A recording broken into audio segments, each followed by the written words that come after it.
ମୟୂରଭଞ୍ଜ ବ୍ଲକରେ ଆପଣମାନଙ୍କୁ ଗୋଟେ ଜାଗା ଦେଖିବା ପାଇଁ ମିଳିବ। ଜାଗାର ନାଁ ହେଲା କୋଦାନଗରୀ। ଆଉ କିଛି ମନ୍ଦିର ଦେଖିବା ପାଇଁ ମିଳିବ। ସେଠାରେ ପରୀକ୍ଷିତ ରାଜାଙ୍କୁ ପୂଜା କରାଯାଏ।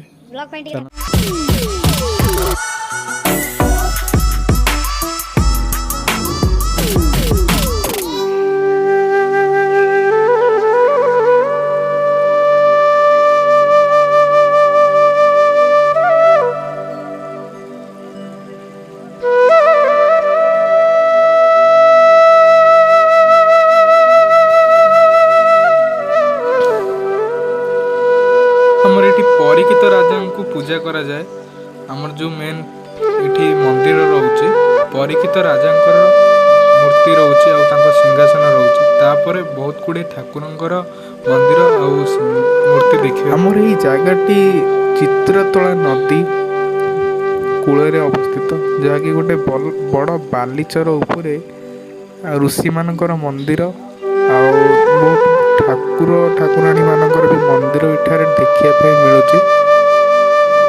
ଜାଗାଟି ବହୁତ ବଢ଼ିଆ ଜାଗାଟି ଆଉ ଶାନ୍ତିପୂର୍ଣ୍ଣ ଜାଗା ରହୁଛି। ଆଉ ଏଠାରେ ବିଶ୍ରାମ ପାଇଁ ଘର ଗୁଡ଼ା ବି ହୋଇଛି। ଆଉ ଆପଣ ଗୋଟେ ମୂର୍ତ୍ତି ଦେଖିବା ପାଇଁ ମିଳୁଥିବ, ଯାହାକି ଗୋଟେ ବାଳକୃଷ୍ଣ କାଳିଆ ଦଳନର ମୂର୍ତ୍ତି। ଆଉ ଏଠାରେ ଗୋଟେ ଜିନିଷ ଶାନ୍ତିପୂର୍ଣ୍ଣ ଜାଗା ହେଇକି ଯେ ଗୋଟେ ତପବନ, ଯାହାକି ଋଷିମାନଙ୍କର ତପସ୍ୟା କରୁଥିବାର ଜାଗା ଇଏ। ଆଉ ଏଠାରେ ଅଚ୍ୟୁତ ମହାପ୍ରଭୁଙ୍କର ମୂର୍ତ୍ତି ବି ଅଛି। ଆଉ ଆପଣଙ୍କୁ ଗୋଟେ ଚଉରା ମୁଁ ଏବେ ଦେଖେଇବି। ଆପଣ ଏ ମନ୍ଦିରଟିକୁ ଦେଖନ୍ତୁ। ମନ୍ଦିର ପାଖାପାଖି ଗୋଟେ ଚଉରା ଅଛି। ସେଇଟା ସପ୍ତ ଋଷି ଏଠାରେ ତପସ୍ୟା କରୁଥିଲେ।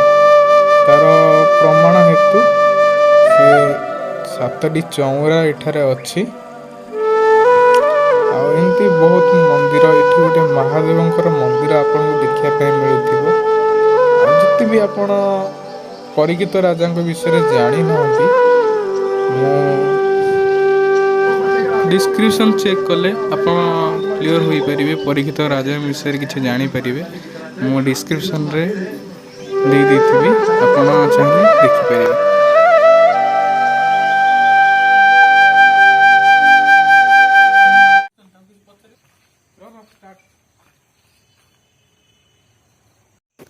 ଆପଣମାନଙ୍କୁ ଦେଖିବାକୁ ମିଳୁଥିବ ଗୋଟେ ମାଙ୍କର ମନ୍ଦିର। ବ୍ଲଗ ପାଇଁ ଟିକେ ଠାକୁରଙ୍କୁ ଡାକୁଥାନ୍ତି। ଏମିତି କିଛି ଜାଗାରେ ବହୁତ ଗୁଡ଼ିଏ ମନ୍ଦିର ଏଠାରେ ରହୁଛି ଆଉ ଶାନ୍ତିପୂର୍ଣ୍ଣ ଜାଗାଟି ରହୁଛି। ଏଠାରେ ଆମର ଯେଉଁ ଦାସିଆ ବାଉରୀ ପୀଠ ବି ଗୋଟେ ରହୁଛି, ଗୋଟେ ଆଶ୍ରମ ରହୁଛି। ଆଉ ଯାହା ବି ତାଙ୍କର ଏଠି ମାନେ ସପ୍ତ ଋଷି ଗଣ ଏଠି ଆସିକି ତପସ୍ୟା କରୁଥିଲେ। ଏଠି ପ୍ରାୟ ସିଦ୍ଧ ପୁରୁଷମାନଙ୍କୁ ଆପଣ ଦେଖିପାରିବେ ଏ ଜାଗାରେ। ଏବେ ଆପଣ ଗୋଟେ ମନ୍ଦିର ଦେଖୁଥିବେ, ଏଇଟା ବୋଧେ ଜଗନ୍ନାଥଙ୍କର ମନ୍ଦିର। ଯେହେତୁ ମନ୍ଦିରଟି ବନ୍ଦ ଥିଲା, ମୁଁ ଆଉ ଠିକ୍ ଭାବେ ଜାଣିପାରିଲିନି।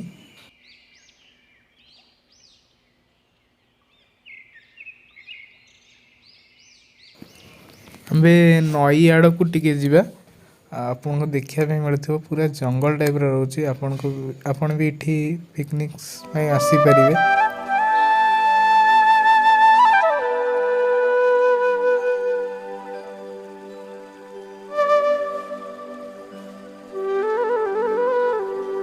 ଏ କାଜୁ ଗଛ ଗୁଡ଼ା, ଏଗୁଡ଼ା ସବୁ କାଜୁ ଗଛ ରହୁଛି। ନଦୀରେ ଏବେ ପାଣି କମ୍ ଅଛି। ମୋ ସହିତ ମୋ ସାଙ୍ଗ 2 ଜଣ ବି ଆସିଛନ୍ତି। ଜଣଙ୍କ ନାଁ ଚନ୍ଦନ ଆଉ ଜଣଙ୍କ ନାଁ ଜ୍ୟୋତି। ଆଉ ମୁଁ ଆପଣଙ୍କୁ ଆଗେ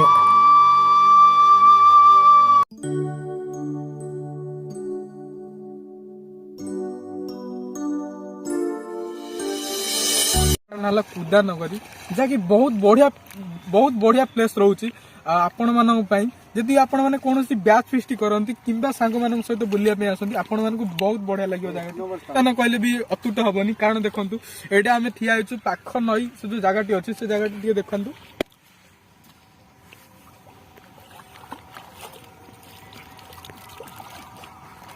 ଦେଖନ୍ତୁ ପୁରା ଜଙ୍ଗଲ ଟାଇପ୍ର ରହୁଛି।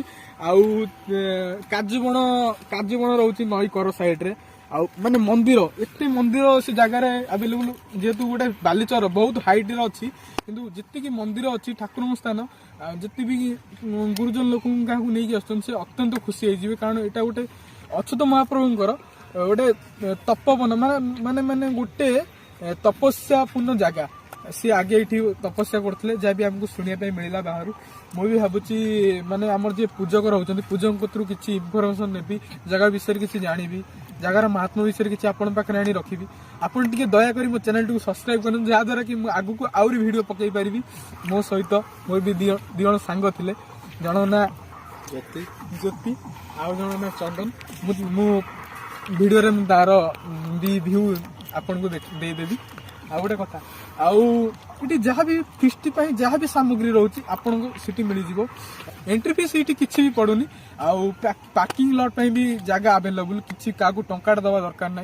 आउ जहाँ भी तुम रोचे फिस्ट जहाँ भी सब सामग्री रोचे से मंदिर भी मिल जाऊँ किसी पैसा बड़ा शुक्रिया तुम देले से देदेवे चलते मुझे जगह विषय किसी भलसे एक्सप्लेन करदेवी मो ब्लॉग रे आप मो ब्लॉग टी फुल देखिए अभी जब लास्ट देखुं चैनल टी को जी भी भल लगुच चैनल टी सब्सक्राइब और लाइक भी कर।